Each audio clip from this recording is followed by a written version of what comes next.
L'Union européenne a décidé hier mercredi de cibler l'Iran avec des sanctions contre les producteurs de drones et de missiles afin d'envoyer un message clair après l'attaque contre Israël, a déclaré le président du Conseil Charles Michel. Selon plusieurs sources diplomatiques, le Conseil de sécurité de l'ONU se prononcera sur la demande des Palestiniens d'avoir un État membre à part entière des Nations Unies, une initiative qui paraît vouée à l'échec en raison de l'opposition des États-Unis qui disposent d'un droit de veto.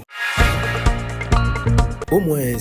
17 personnes ont été tuées dans une triple frappe russe mercredi 17 avril à Tchernihiv, grande ville du nord de l'Ukraine, et le président Volodymyr Zelensky a une nouvelle fois mis en cause le manque d'aide des Occidentaux. Dans la soirée, la Chambre américaine des représentants a annoncé qu'elle voterait samedi sur une enveloppe de 61 milliards de dollars d'aide à l'Ukraine, principalement militaire, à laquelle le président Joe Biden s'est dit très favorable.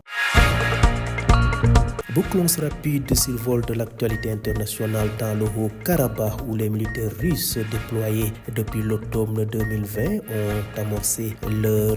retrait, a annoncé ce mercredi 17 avril le Kremlin, 7 mois après la reconquête de l'Azerbaïdjan, de cette enclave contrôlée pendant 3 décennies par des séparatistes arméniens. Ce départ anticipé est plutôt une surprise puisque la Russie aurait dû garder cette force d'interposition au moins jusqu'en 2025. C'est ce qui était prévu dans l'accord trilatéral du 10 novembre 2020 signé entre le premier ministre arménien Nikol Pashinyan, le président azerbaïdjanais Ilham Aliyev et son homologue russe Vladimir Poutine. Xibaaru bitim réew ci seen télévision régionale du prestige Union européenne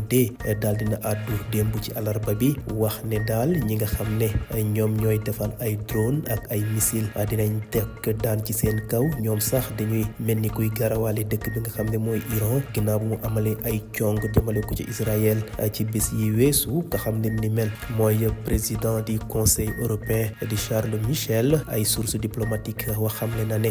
ñi nga xam ne ñooy waa Palestine bëggoon nañu nekk ab réew bokk ci kuréelu Nations Unies, waaye nag waa ONU dinañ ci àddu ci bés yi di ñëw te jàpp nañ ne sax loolu mënees naa am ne du nekk. la ko waral États-Unis boobee nga xam ne àndul ci di ni mel mën na samp ab droit de veto ngir la palestinien bëgg bañ a nekk.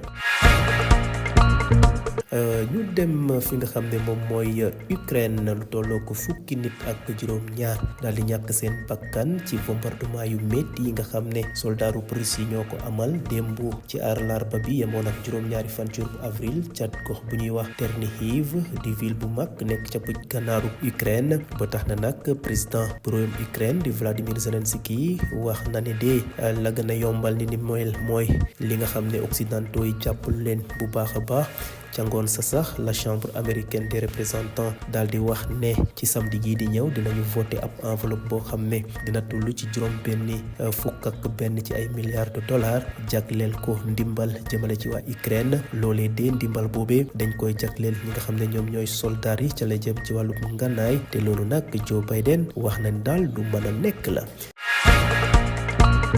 jeexale xibaaru bitim réew yi fi nga xam ne mooy goxu Haut-Karabakh ñu gis ne nag soldaaru Russes yi nga xam ne ñoom lañ fa yóbbu woon ci atum 2020 ñoom de ñu ngay tàmbali jóge gox boobee. démb sax lañ ko commencé tàmbali yemoon ak àllarba fukki fan ak juróom-ñaar ci avril ci atum 2024. Kremlin de moo xam le ni mel ginnaaw juróom-ñaari weer a ngi nii Azerbaïdjan daal di xeex bu metti ak séparatiste arménien yi nga xam ne ñoo nekk ca Haut-Karabakh ba ñu duma leen duma yu metti nangu gox ba. départ anticipé boobee sax indi na nag mbette départ anticipé boobee indi na mbettaange ci ñi nga xam ne ñoom ñoo nekk ca gox ba ndax force russe boobee sax dañoo waxoon ne dafay nekk ba atum 2025. loolee de lañu xamle woon ginnaaw bu ñu demee waxtaanub